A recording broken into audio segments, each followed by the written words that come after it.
Arganissima, New York. Your exotic skin, hair, and beauty source, and your one-stop shop for all your natural and organic skin and hair care, featuring authentic organic Moroccan oil and prickly pear seed oil and much more. Bringing you only the best, straight from the source and proudly produced in the USA. So what are you waiting for? Shop today at www.arganissima.com. Arganissima, New York. Your beauty.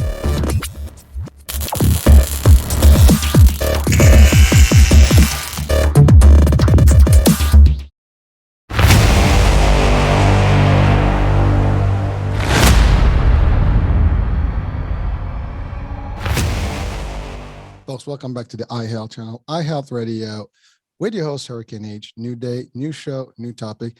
Interesting topic. Again, all the topics that we cover are interesting, but every time I have a new, different guest with a different, rich opportunity to share with you as audiences. So if you're listening and watching, this is going to be a treat because it's something I've always kind of wondered about personally, and we're going to talk about coaching today, but we're going to start coaching in a different aspect. And then coaching is a lot of things, and our guest today will break it down to us, in real details. So the first things first, I want to introduce our guest, Jeff Seckendorf, and he is actually owner of UTD and the Unified Training Diving, right? Unified Team Diving, right? Unified Team Diving. That's it. I got it right this time. Awesome. but he'll tell us more about it. But he does scuba diving and as part of it. But we're going to talk about Parkinson's. We're going to talk about a lot of different things, and they're all important. And it's going to tie in fitness, health, you name it, coaching, training. So we're going to talk about a whole different concept and mash them up in one place. And his background is just so awesome. I mean, I was reading about his bio. I mean, Jeff, you've had so many things in your life, and filmmaking is one, and the instructor, and all different things. So again, you will give us a little bit about that. Let's talk about who is Jeff. What is your background? For audiences, they need to know a little bit about you and how it all started and how you got into scuba diving. And then we can get into the scuba diving business, the health part of it, the dynamics, the methodology, and then finally we get into the whole concept of Parkinson and coaching and training and all those. Perfect. Yeah. Well, thanks, first of all, for having me on the show. I think that, we'll have some fun for an hour or whatever it is. But, I have basically had two chunks of career. I started as a photographer and became a commercial cinematographer and director, and eventually went on to movies. And I was in the film industry for about, 35 years. And I had one producing partner who once said to me, she saw me as spending 15 years trying to get into the film business and then 15 years trying to get out. So, it sounds like such a great glamorous business, and it is really fun when you're working. But like most people in that industry, my full-time job was looking for work and my part-time job was working. So, I was never a great self-marketer, and it just always seemed like a struggle. So in that sort of trajectory of trying to find a way out of making movies and out of making commercials, I was just looking for anything educational. I had started a mentoring program for emerging film directors while I was, making movies. And I was teaching in a program, the Main Media Workshops and the Rockport College for a long time, teaching filmmaking courses. So I've always had education kind of as part of it. Back when I was young, I got a pilot's license, but I took that all the way through to flight instructor. So the part of me that really, these different little career elements have always sort of been anchored in teaching and anchored in education. So when one of my old scuba instructors came to me and to make a super long story really short, basically said he wanted to start a scuba training agency from ground up, I was like, well, I'll help. And I really had no idea what that meant, but it sounded like it'd be fun. I liked to dive. I was a scuba instructor, and it sounded like it might be an education project, which was interesting to me. And that was 2008. So 12, 13 years ago. Where we built this company from nothing. And there's two reasons to start a company, right? You can start a company because you're super passionate about something, and you build a company, and then you just ram that program down the throats of your prospective clients, or you can start a company because you find a niche and you fill it, and that's easy. Well, we chose the first one. We're passionate about it. It's an education program. It's a diving program. We found a new way to teach, in a niche in diving that wasn't filled, but it took a long time to ram this concept down the throats of people who would actually step up and participate. So it's been a slow growth. But 2 years ago, I bought out my partner and took the company on by myself. And so at that point, I was able to make some changes that really appealed to me. And one of them was to bring on a coaching model in scuba diving. So that kind of takes us up to yesterday. And then later, when in this conversation, we can talk about the Parkinson's thing, because that was a spinoff from it. But basically, that's where I am today. I'm running the Scuba company. I'm running the coaching program for people with Parkinson's, and I'm having generally a pretty fun time every day. Jeff, you're talking about all this, and I'm sure people are watching and listening right now. They're like, "Wow, that's a lot of stuff," and you're pretty adventurous, I have to say. You pick some heavy duty stuff. I mean, flights and diving. Yeah, You but go I've been from- around long enough to actually do these things slowly. It's not like I crammed all this into 6 years. Well, you look young, so it's all Well, good. I mean, I'm good for that. We'll talk about that too. So I got a story about that. I'm sure there's something to do with your activities life. Lifestyle is key, right? Lifestyle makes a difference in how we age and how your health is. And again, talking mash up fitness and healthcare right now and the whole nine. I mean, it is amazing how, and I've seen this, people that are active and they carry some interesting fitness, kind of concepts in their lifestyles, and whether it's martial arts or any type of fitness or activities, hiking, whatever, they tend to just age differently. Their bodies are different. It's different. And again, for people that are watching, take on anything that is going to keep you fit, and it's going to help your life much better. I mean, everything in your body functions a little better when you are active, as opposed to if you just sitting on a couch. I'm 66 and I'm racing a bike and training every day, and I've got big goals. And you can beat me probably on the biking business. I can tell you that much. Yeah, I don't take those challenges unless I'm pretty well sure I can pull them off. I think you would probably, me and biking, I can handle it, but I don't think I can race long enough. You probably catch me in no time and it's over with me. But so I want to just go back. I know you talked about 30 years of your life in the filmmaking, and I know someone's watching right now is like, oh, what kind of films? Any films that we might have potentially watched and that people may have been, not connecting them with you, but now maybe we can bring that connection. So this was feels like it was a long time ago, right? My film career ended like 12, 15 years ago. So, but I made some really awesome movies. I did a movie called Judy Berlin with Madeline Kahn and Edie Falco and Barbara Barry that won the Director's Award at Sundance. That was super cool. I did a couple of other movies around different parts of the country, and then I did a bunch of TV movies up in Vermont. And then the core of my business was that I shot and directed like close to 1,000 TV commercials over those decades. So there's probably not much left out there that anybody's seen, because I haven't really been doing it much, but I have kept a small hand in documentaries, which has been fun. It used to take me like 40 people and 6 trucks to actually make a movie. And now I go out with a camera and a microphone, and I'm really kind of enjoying this one-man band documentary thing. So that's been really fun. So I keep a little finger in it, but not much. Well, but again, you mentioned some, TV and some good movie and win an award, and that's great. And most people don't even understand the filming business long enough to it's a pretty robust industry, and there's a lot of moving parts, and it's not an easy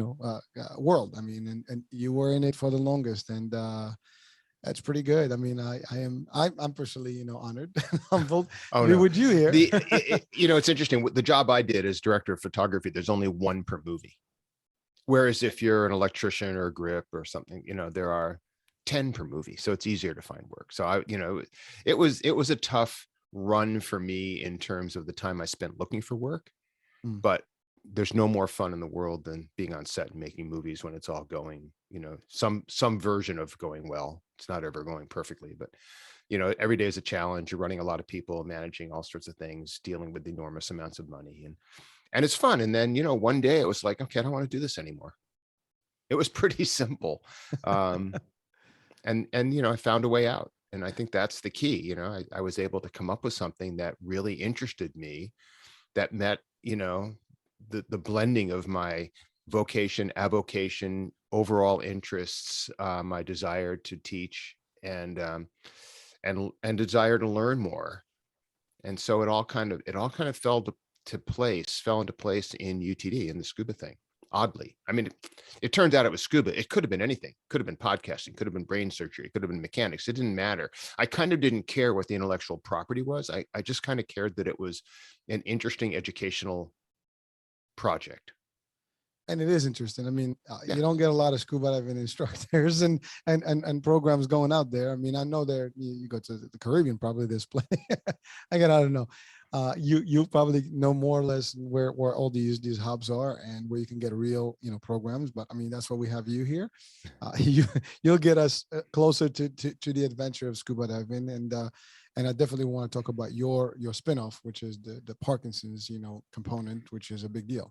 Yeah, and Scuba for me is truly an education project, right? It's been a way for me to take a program that I think is really interesting and carve it and massage it into something that works really well for people overall. And that's really what the Scuba thing has done for me personally. I mean, we've done a lot of good in the world by helping people become safe divers and having fun, but we are teaching a game. We're teaching recreation, we're not curing cancer, but it is fun, and it's fun in a really good way, and it makes people happy. So I'm good for that. Well, listen, the closest to diving personally is snorkeling for me. Yeah. It's great. You're in the water, you're having fun, but again, it's recreation, and it's a great experience. What we did with Scuba though was the scuba industry traditionally over the past 20 or 30 years has very methodically dumbed down the quality of training and brought down the price and tried to get rid of the barriers to entry for scuba diving. But in doing that, of course, I think they've really sacrificed quality in education in exchange for, the marketing mill that they've created to just get people in the door, get them certified in, a weekend or 2 weekends, charge them a small amount of money and send them on their way. And in any project like this, be it scuba or whatever you're teaching or training, or you're bringing people, into new sports or adventures or whatever, retention is the most important thing to me, right? If you're going to give somebody your time as an educator, take their time as a student, take their money, and, give them some learning experience, my goal in all that is to make sure that they have some ability to retain what they've learned and utilize these skills. And so what's happened traditionally in Scuba is that, these classes are, as I said, they're kind of dumbed down to a point where it's the bare minimum to make standards. And the holy grail is you get this certification card that says you can go scuba diving. And, to me, and to the instructor core that we started, when we built UTD, it's never been that. It's always been, for us, let's go take the best training model that we can come up with. Let's not worry so much about price. We're not for everybody, but let's teach people in a way, in a methodology that makes them committed to a diving program, of team diving, of consistent diving, of safe diving, and all of this, environmentally sound, not touching the bottom, not kicking up sand and all that other stuff. So that was the model that we took. And in doing that, it forced us into this very small boutique company, which is awesome. We've got a few hundred instructors, and we've got, thousands of students worldwide, but, we're not a mill. We're not for everybody. And I don't want this company to be for everybody. I want this company to be for people who are committed to getting into an education program that will make them a good, solid recreational or technical diver, and be safe and have fun. And that's the satisfaction I get out of it every day, is that, you know, we're business, we make money, you know, we sell online digital content. That's kind of the money model. But I know that the students who are going through the system are really getting a huge benefit from it compared to other places they could go. Well, Jeff, thank you. I mean, and we'll dive in. Ah. Literally, Eli, that's a good one. We'll dive into like I try to keep it in a theme here. No, that was good. That was good. We'll keep track of those. Yeah, we'll dive right through it. You know, in terms of like the program, the methodology and stuff. But I like the concept that you're talking about. You're right. I mean, and by the way, in almost every educational system, and I'm talking about all industries, right? You have the core ones that are actually very, very like core models, and they have very nice, robust programming. And you have the ones, to your point, the mills, they just want people in and out. And hey, you get a paper and that says that you've completed your course, done, you know, have a good day. And you're right, the quality of people that you are, you know, kind of developing is not going to be as equal to where you are today. And to your point, you're getting the best of the best people out there that understand the concepts inside and out. And diving, you know, and we'll talk a little bit more about it now, is not, you know, as easy as it sounds. Yeah, it sounds like get in the water, get some gear, and and that's it. It would be that easy. That would be like a simple prospect, but it's not the case. That diving can be very dangerous. Well, you're in the environment. You're training in. It's interesting. I have trained lots of public safety divers, and I have one friend who runs a huge public safety department in the Midwest, and he said to me something really interesting one day about diving, which was, you know, for fire departments, they train in a simulator. SWAT trains in a simulator. Urban search and rescue trains in a simulator. Divers train in the real environment, right? You can stop a SWAT exercise by saying, okay, stop. You can't stop a dive by just saying, okay, stop, because you're underwater. Deep right? underwater. Deep underwater often. So that to me was really interesting, that the thing about diving that makes people need to be so committed to it if they're going to do it, it's the fact that you're always in this environment that can bite you. And our job is to make that environment as safe as possible. So you don't have this overriding thing where, you know, I could get hurt, I could get killed. That's not what it's about. But, you know, we also don't shy away from the fact that, you know, there are parts of diving that can be dangerous, and we do everything we can to mitigate those dangers by providing an education system that's, you know, robust.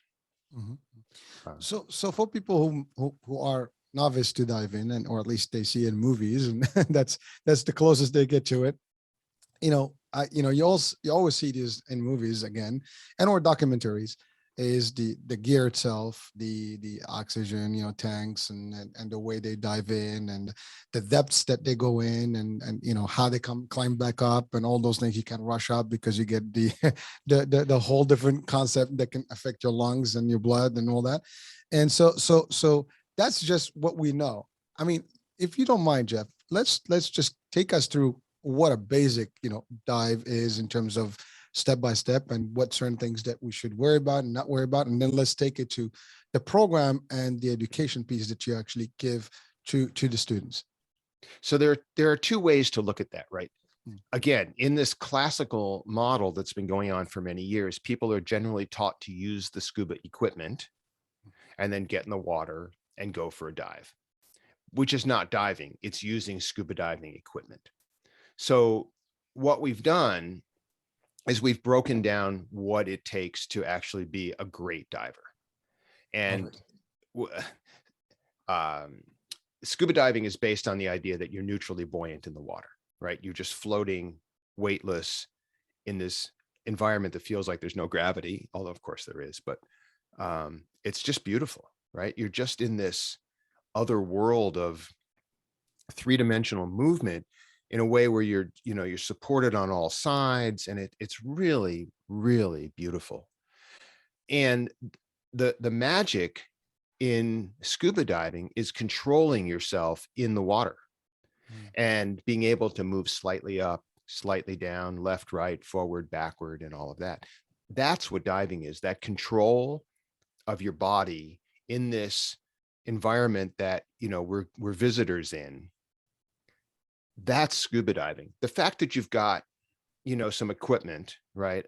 A cylinder with some air in it, some regulators so you can breathe, you know, and maybe some flashlights and things like that. To me, that's always been secondary to the fact that, you know, as divers, we're diving. We're not just strapping on equipment and jumping in the water. So, you know, a basic course for us starts in a pool with a bathing suit and no equipment. I was gonna And you ask. just, you know, we teach you how to be neutrally buoyant just using your lungs. And then we add a regulator, and then we add fins, and then we add a wetsuit and all the other stuff to it. So the gear comes last for us, and the breathing and the managing of buoyancy comes first. And you know, what we do is we teach people to dive before they know how to use the diving equipment. And it's been remarkable that that simple concept and that simple system has worked so well. And then we took that idea of let's teach people to dive, which has always been in a transactional class. It's always been in, you know, 2 weekends or 4 days or 5 days or something like that. And, you know, I'm like, what's the rush? And I feel like George Carlin. It's like, what's the rush? You know? And it's like, why are you rushing through this to get this card, you know, so you can go diving in 6 months, or you can do. And so I've been looking now for a long time, but, you know, again, when I took this on by myself a couple of years ago, it's like, how do I slow this process down? How do we get rid of the rush? How do we make the process the most fun part of diving, the learning process? You know, there's a thing in sports, of course, called process versus outcome, right? The idea is if you do the process, your outcome becomes inevitable, right? So I race a bicycle. If I do the training that's prescribed by my coach, then my outcome is inevitable. I mean, we know my limits, we know my strengths and weaknesses, we know where I can go. And I know through the trust in the person who's coaching me that if I do what he says, I'll get an outcome. Now, it doesn't mean I'll win a race, because I can't control the outcome from other people, but I can control my own outcome. The way you do that is you slow everything down, right? And you just look at what's a reasonable time frame it takes to accomplish something, right? I'm training now for an hour record on the bike, right? I'm trying to set the 70-year-old US national hour record. How far can you ride your bike on a track in an hour?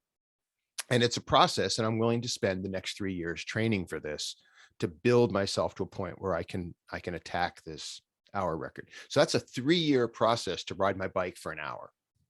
I think that's the ultimate slowdown. But if you take someone who walks into a scuba diving shop and says, hey, I want to learn to dive, and they're like, great, well, have you done it in 3 days? I don't see how you can actually functionally learn anything that will stick with you and have the process of learning be fun. If it's not fun, it kind of doesn't work. So that's where we slowed it down. And that's where I took this coaching model that I have been in for a long time as a cyclist, and figured out a way to apply it to scuba diving. And to me, this has been magical, right? We've been doing it now for about a year, maybe a year and a half. And it's just incredible how it's working. I've got these clients who, and, you know, they're going at like, I can't even come up with a fraction, like 100th the speed of a normal scuba diving class. And they're all coming back for more every day after day after day. It's really interesting. Well, Jeff, first of all, thank you for breaking it down. And I enjoyed the concept of you dive first with no gear. That's when you really learn how the water operates. And I can tell you, I love swimming. So I do actually, you know, just pool or even at sea, but the ocean, and even at sea, actually, like in the Caribbean, whatever. But I do snorkeling, and sometimes, you know, you just dive in with your snorkels and you just, you know, do your thing. But you know, there's only a certain point where you can go, and the water pulls you right back. It's very difficult to really, to your point, to control your body inside the water if you're not trained And the water will just lift you right up. As long as you're breathing, you're up. Yeah. Sometimes even if you're dead, God forbid, you'll be still floating. But but the idea is that the water has power, and there's current. There's also, so it's not as easy as people think. Even in the pool, especially not salt. Like, I don't know if you do salt water or regular water, but I think salt water it's more difficult because I think that salt water pushes you out further. So I think it's harder. Yeah. It's a little, the buoyancy is different, but not much. Again, I mean, for someone like me, I mean, Yeah. I know the difference, on the pool versus at sea. It's, Yeah. you float easier at sea Yeah. than you do in the pool. Right? But the fact is, it's dangerous and very difficult, to maintain. And you're right. Most of the people don't realize the difficulty. And you think because you're going to put that gear, you're just going to be in that water floating like nothing's going on. And I like the concept that you said. I'm sorry, you were going to say something. Well, I said that's the retention problem. Right. That's the retention problem, is that if you don't learn it well and you're not comfortable, you're not going to go back.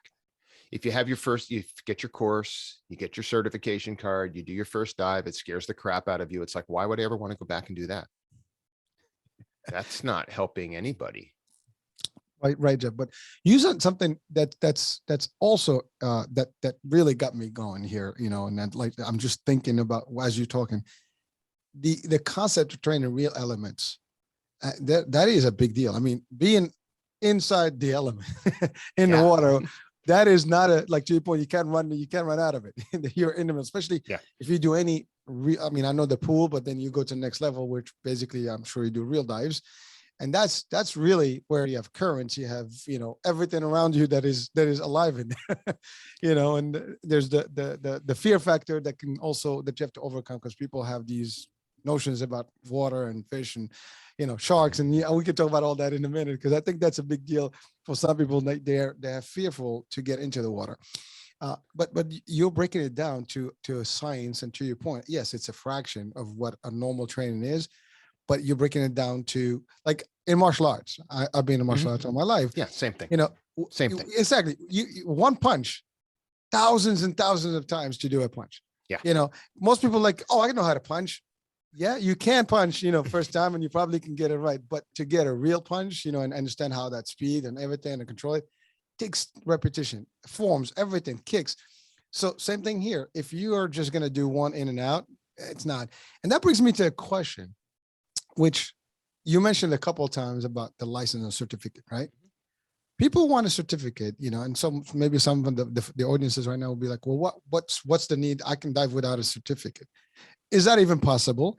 And I guess the idea of I'm a certified diver, maybe that's what people are going after, as opposed to really becoming technical in terms of diving. I think that's where you bring in a different approach, is you're not just going to have a certificate, you're going to be an expert. And I think that's a big difference, because everybody can have a paper that says, I did that.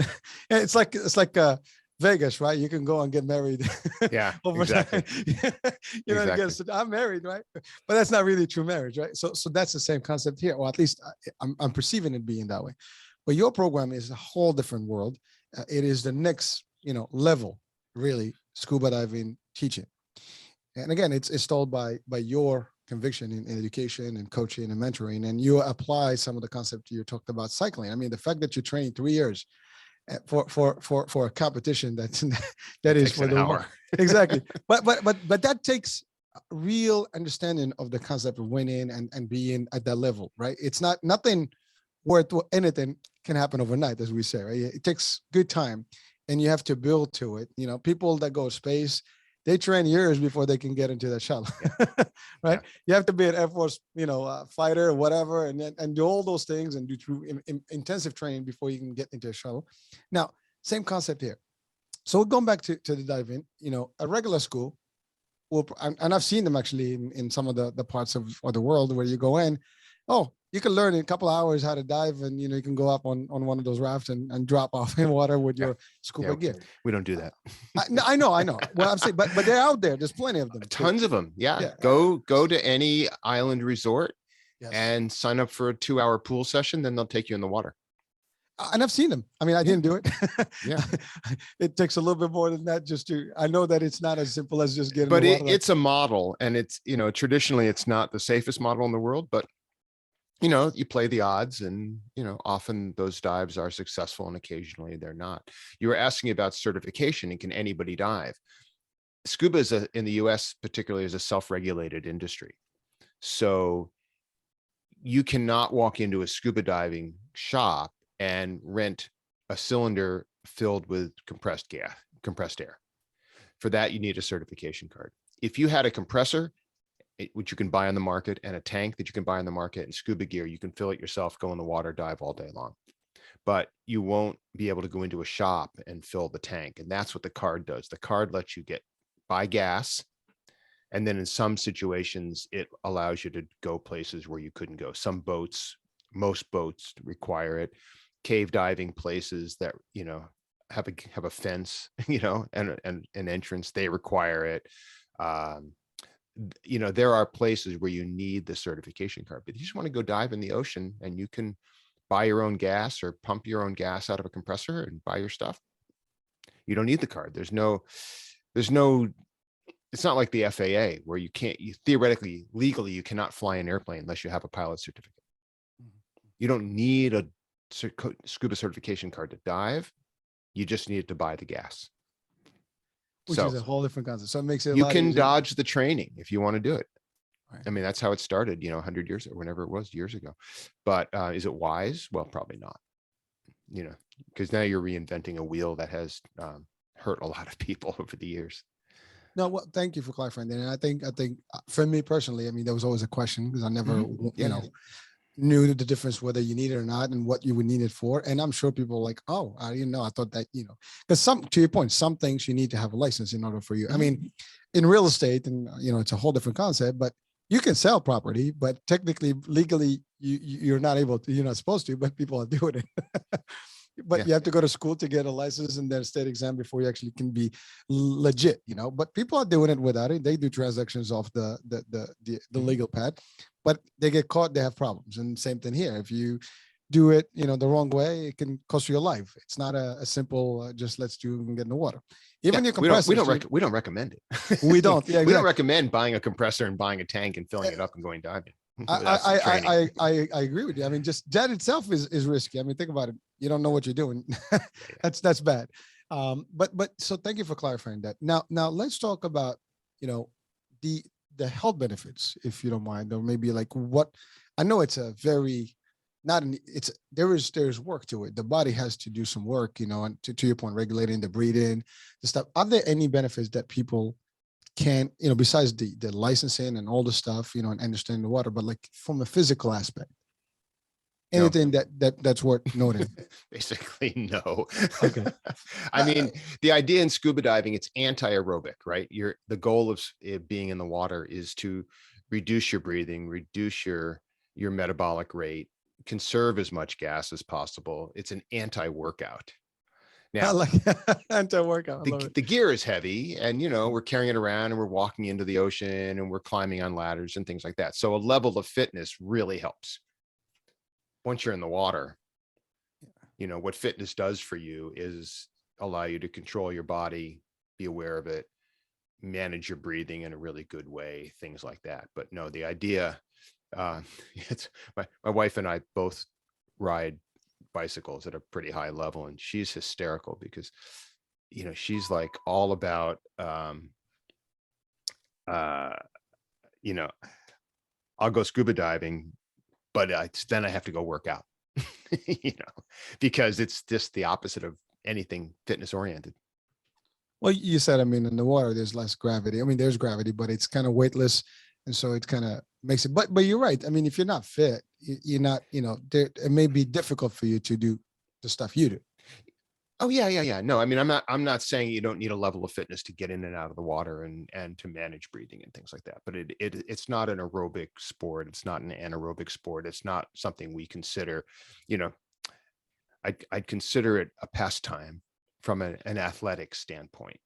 On the other hand, I'm fit enough that I can get the tanks in and out. I can get people in and out. I can, I don't want to in any way imply that it doesn't help to be fit when you're diving, but it certainly is not a workout.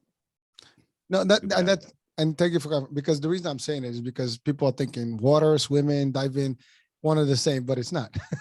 Well, You no, know, I mean, I used to do triathlons. It's not like swimming. yeah, It's the yeah, opposite of swimming. right. It's just trying to be calm in the water, and not move and breathe consistently, but in a controlled way as possible.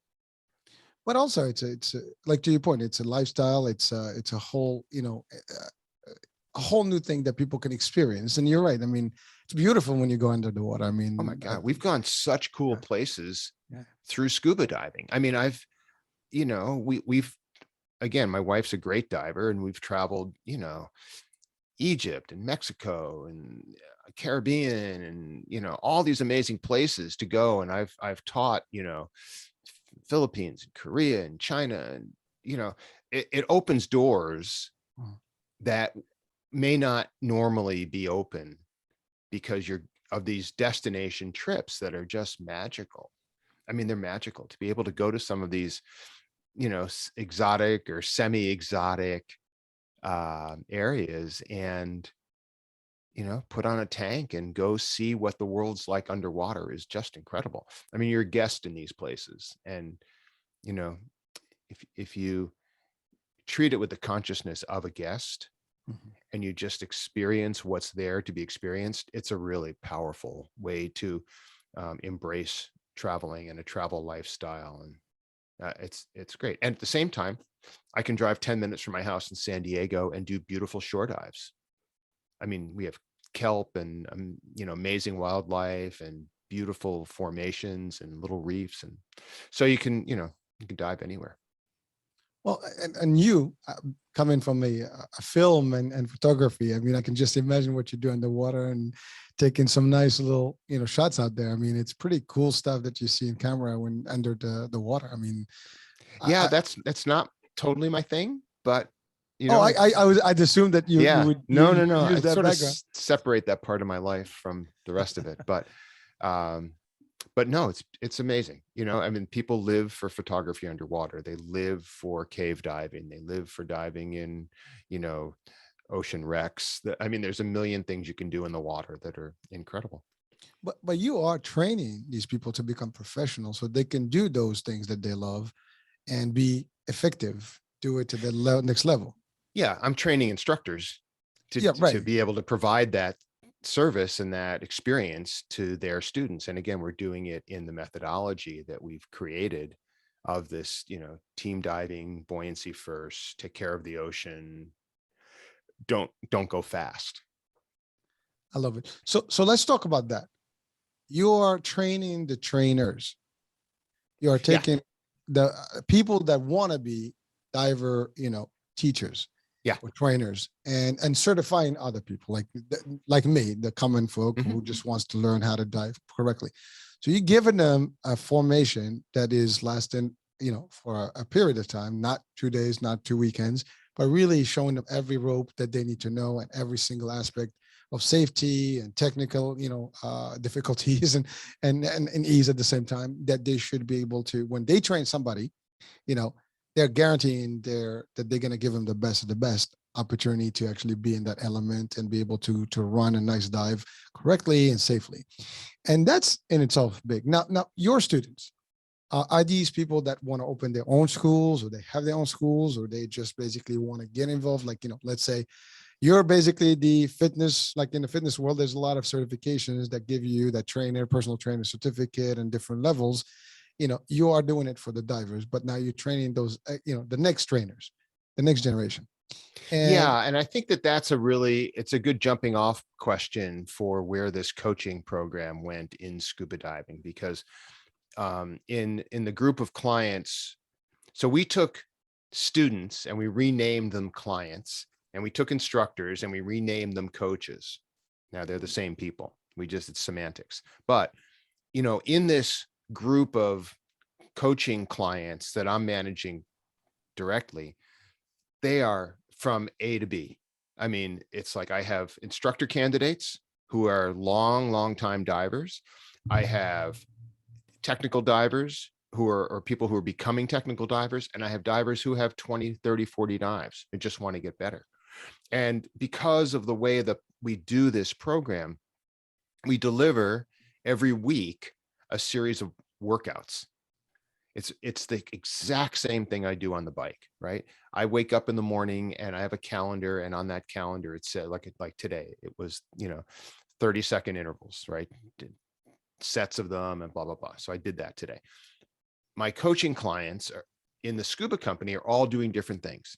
The ones who are in the instructor program, they're working on various levels of leadership skills and leadership training. The ones who are becoming technical divers, this week they're doing gas planning for technical dives. The one of the clients just got a dry suit, so he's going through the dry suit training program, and all of these people are working remotely with me. And then they, for their skills training, they shoot video of themselves and we critique it, and then they dive together or with local buddies and utilize the skills that they're learning there. Now, we're not certifying people by the internet, of course, but we are doing the academic program, the peripheral program. And because we're going so slowly in this, these are programs that take months instead of days, that I program onto their calendars crazy stuff like podcasts and different video things and exercises, and do a lecture on blank, here's your homework for the week, and things like that. So they're getting this huge broad experience around diving, and some of them are getting a fitness element, because we provide that. I'm a certified cycling coach, so for endurance athletes, we can give them fitness guidance along the way, and they get this whole long, slow, amazing process of learning how to either be a scuba instructor, a technical diver, a recreational diver, or just a better new diver. And it's been this incredibly successful program. Thanks for clarifying, Jeff.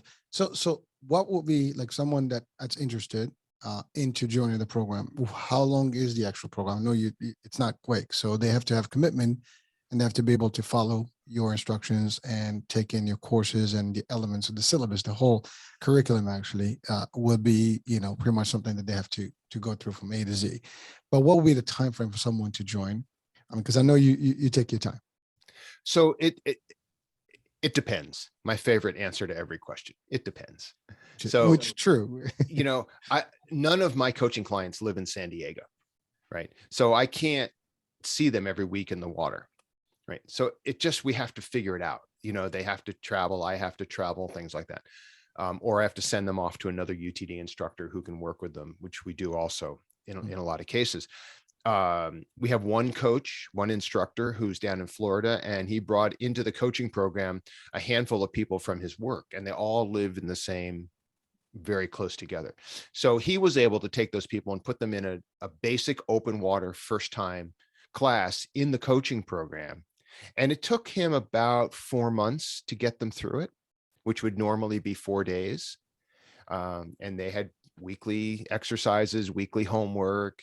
They did pool sessions every week or two, and then they went off and they did the ocean dives together. So it's a very malleable system. My bike coach is in Colorado. I never see him. I talk to him all the time, but I never see him. And a lot of these scuba clients, I mean, I know, and I've met them because they've come to San Diego or I've gone to them, but it's not part of it. We're guiding people through a program. But Jeff, thank you for that, because I think a lot of people may be under the impression that not from to become trainers or scuba maybe certified, they have to be living by the ocean and be able to do that. And you just to clarify, eventually they do have to get to us. Well, okay, I mean, so there are, I just want to make it really clear that there are no certifications that happen magically by the internet. I mean, we have to see these people in the water, train them directly, dive with them. That component is always going to be there, where nobody gets certified by taking like a matchbook home study class. No, I got it. But, yeah. But so the concept is they do all this programming further. So that means it's open to everyone, literally from anywhere, any level. And then when they're ready to that next level and getting, the official certification that you're ready, they have to come in, just like taking the state exam. Now you got to go into There you go. the real Yeah. thing and finalize that final step. But at least, for someone, they know they can still use your services and become certified under your program. And, they'll go through all the training, as far as they can, and whatever they are. Then ultimately they'll schedule, the final exam with you. Yeah, I mean, we're in the middle of it now, right? I've got 2 instructor candidates are coming to San Diego in April. By the time they get here to do the in-person class, they will have done all their academic work. They will have done all of the lectures we expect with them on video. They will have done all of their skills on video. And we can really now focus on, this is how we teach. Because remember, those are leadership classes. It's like we're teaching at that level. We're not teaching diving at all. We're just teaching how to teach diving. Same thing with people who come in to do a certification class also are in that same boat, where it's like, by the time they get here, a lot of that work has been done, right? We've seen them on video. We know what their skills are. We've worked with them in different ways. And then we have the ability to say, okay, come on in. Now we're just going to really, experience all the work you've done and tune it up and make you safe and teach you how to practice and all of that. And I love it. I mean, this is like, the ultimate goal of anyone that's taken this program is that they'll get to that level at the end, and where you are there in front of them and evaluating their skills, whether as an instructor or otherwise. And therefore now you can gauge. And by the way, when they're with you, you can say, well, maybe we got to tweak this. Yeah, again, of course. And then they get the final, hey, thumbs up. Now you're good. Now you're part of the team and you can do your thing. Yeah. But again, for people maybe watching or listening right now, like, oh, well, I don't have a program like this and, where I am, but you can still, go through Jeff's program and UTD, and then ultimately come in and do your final stages, in San Diego, and that's it. Or right? wherever we have a UTD instructor, which is all over the country and all over the world. It's not like you have to come here. I mean, we've got, dozens and dozens of instructors scattered everywhere. So, if you're in Detroit or you're in Florida, you're in Washington, wherever you are, we just point you to an instructor. Thank you for that too, because that's important clarification, because now people realize that, yeah, they have other points where they can actually get the final. Yeah. I mean, we want everybody to come to San Diego. San Diego is beautiful, but it doesn't make sense. For leadership, it does, because there aren't that many instructor trainers, but for diving, we're everywhere. So let's talk about leadership. You mentioned that a few times, and I enjoy that part because I do it on my own world, in the insurance world, just corporate leadership and all that. But that's a big deal. I mean, not everybody can. I mean, you can learn the skills, but doesn't mean make you a good teacher and a good leader. And unfortunately, that's a very common thing. Like people, I know the skills. I can teach this. I don't think that's valid, and I'm sure in your world is the same thing. So let's talk about that for a minute. How do you define leadership? Yeah. So, leadership in an educational world is really only about communication. It's just, how can you communicate? So classically, we define education as creating a change in behavior of your students, when you look at it at that level. And then beyond that definition, the caveat is it only works if they can retain the information. We talked about this a little bit earlier.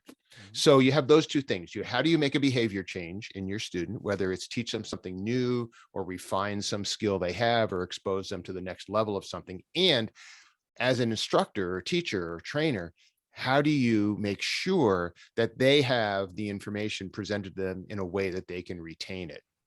So there's a Socratic principle, Socrates, who basically said, I'm paraphrasing because he's long dead, is that the teacher can't teach the student anything unless the teacher and the student already know it. So this is, to me, has always been a fascinating tenet, that in order to communicate something effectively, you have to be able to have some common ground with that student. Like, I could talk to you about Scuba all day long and talk to you about bubble mechanics and Boyle's law and decompression elements and all this other crazy stuff. And all you're going to hear is blah, blah, blah, blah, bubble, blah. It's not going to make any sense. But if I break it down and I say, hey, do you know what decompression illness is? Well, no. Well, have you ever heard of the bends? Oh, yeah. Mom told me if I get in the pool after I eat, I'll get the bends. right? Okay, so the bends. What's the bends? Well, the bends is a slang word for decompression sickness. Okay, what's decompression sickness? Well, decompression sickness or decompression illness is this thing where when pressure is reduced, the chemistry in your body. Anyway, once we go backward far enough to find common ground, then we can drive a conversation forward in a way that makes it stick. So to me, all of communication in leadership, in training the trainers, in all of that, is giving an instructor or an instructor trainer the tools to understand how to make the change in behavior work and how to make it stick, how to get the student to retain it. And you can teach that in a day. This is not complex. You know, I've always thought there are no natural teachers. You know, everybody says, oh my God, what a natural, amazing teacher that is. I don't think there are natural teachers. I think there are passionate teachers and committed teachers, but this transfer of education, this transfer of knowledge is a skill, it's a craft. Anybody can learn it. Now, you might not be excited about teaching it, but you can still learn the craft of it. The art part is, are you passionate? So in leadership training, you know, that's, you know, and I have this company, the Training Cycle, that does leadership training for basically train the trainer training. And that's really what we focus on. We focus on these few core skills, the craft of presenting information. And from that, then people can just take this and apply their own intellectual property. It's kind of intellectual, it's like IP independent or agnostic, you know, and I don't care, you know, what you're teaching, it doesn't matter. The techniques of getting the information across are all the same. And that's the same for when I teach scuba instructors. In the old days, when I was teaching flying instructors, it was the same for that. It's the same for corporate trainers. You know, all we're doing is we're giving skills in a workshop format that people can then take and run with. No, but thank you, Jeff, because that is a big, you know, I love the way you broke it down, because people who have been exposed to instruction or training, you know, in general, they can even, that's why sometimes you get the surveys like, well, how was the training? And sometimes you have multiple trainers that come in and each one of them gets scored differently, although they probably give the same content. Because again, the style and the passion, and so they have the same formula. They all have the same PowerPoint. They all have the same rules. That's the same, you know, content, but it's how you bring it down, how to bring, to your point, finding that common element with the folks. Make sure, I mean, do you agree with this, Hurricane? Do you agree that do you think there are natural teachers, people who are just born to teach and magically know how to do it? Because I have this argument with people. Some people disagree with me like vehemently about this. I would not disagree with you. I think that people can be trained. Teaching can be trained. You know, this is not something that is the drive for it. That's different. Yeah, that's different. That's what I'm saying. You know what I mean? Yeah. You know, I can teach anyone. I mean, that's why we have trained the trainer as a common theme across all the globe. I mean, yeah, you can train people to train content, but can you make them good trainers? That's a different story. Can you make them passionate trainers? Can you make them the best at what they do? Can you make them likable? Can they make them really drive stuff? Yeah, I mean, drive stuff to people. Because listen, I make a joke because in real estate we had similar thing. I mean, I train, you know, real estate. I train salespeople, and everybody's got a different, you know, method and style and personality, and you bring that to that element, and people can really get fired up. Or I mean, I've sat down in instruction before, and where you'd be like this. Oh, damn, I want to get out of this thing. And then I get to this place, I'm like, yes, you know, like you get excited, you want to be part of it. And that's because the person in front of you either is going to drive that energy or it's going to be totally dead. And that's something you cannot teach. No. You see, now you can teach the course, you can teach the whole prep, but it's individualized. And to your point, that's something that needs to be you. But can you teach people to teach? Yes. Can you make them? It's not, you're right. And so listen, I guess you and I will probably be debating with the other guys. Because I tend to agree. And you know, it's funny because not like there's a lot of teachers out there, right? And you know, we all had to go through school in our lives, and you've got your preferred teachers and the ones you didn't like. And they all are qualified to teach, but they're not all driving the teaching and getting the people to love whatever they're teaching. That's the other thing. You want when you teach something, you want people to really embrace it, to become part of it, to love it, to want to do it. And that's what makes them learn it. If I make you hate something, you're never going to learn it. Oh, yeah. My very first job in high school, like 2 days after I got a driver's license, I went vacuum cleaner selling door to door. And the guy who trained this class was so excited about vacuums. He got this class so worked up that we went out to save the world by selling vacuums and giving away steak knives to get in the door. But it was this passion that he had. And, anybody could, plug it in here, turn it on here, clean the house. But he had this way of being way beyond the content. And, we're a bunch of kids, we're 17, 18, people looking for something to do. And, he made a little class of very militant, aggressive, but powerful vacuum cleaner salesman back in the day. It was my first experience at how, anybody can teach, but the passion that comes with it can be very, very unique. And you're right. It's funny. I'm going to go back to the real estate. So in that world that, when I used to teach realtors, like through the licensing course, you go through a whole bunch of real estate law and stuff, but then you want to, my angle was always to kind of put it together in perspective, meaning that I'm not just teaching them the textbook, and there are instructors that literally just read from the book, say, this is what the law says, this is the answer. I like to put it to real practice. And sometimes I give them real scenarios. And one of the things that used to be like fun is that when we talk about some agents that actually take people on tours, like they take people to see houses, and they just stand there, it's like, here's the kitchen, here's the bathroom, like the people cannot figure out that this is the kitchen. Seriously. Yeah, right. Here's a fireplace. Oh, really? I thought that was the TV. You gotta know, like, you gotta make them feel what that is. Just imagine yourself sitting in front of this nice little winter day and the wood is there, and you get them to start visualizing what that look at this kitchen, how many, you can give them visual stuff. And that's what makes it different. But I've seen it where people say, all right, well, that's a bedroom. Oh, okay. Thank you for clarifying. Is that the door? It's exactly that. But that's really the difference between, someone who gets you really to enjoy it and someone that's like just really kills it. And I'm sure in again, in the diving, if a trainer is not getting people excited about that diving and the technical and really like the passion that comes with it, these people, to your point, they might just try it once and that's it, done. Therefore that's not what we want. We want people to come back. You want retention for your trainers, you want retention for their clients. Retention is key. But if you don't, even customer service in general, if you talk to someone like, how can I help you today? Damn. Yeah. Now in Scuba, we're really lucky because the people who do come to leadership in Scuba are pretty passionate. I mean, or they wouldn't be putting themselves through all this. So it's rare we get somebody who's like, there's a bedroom, there's a fireplace.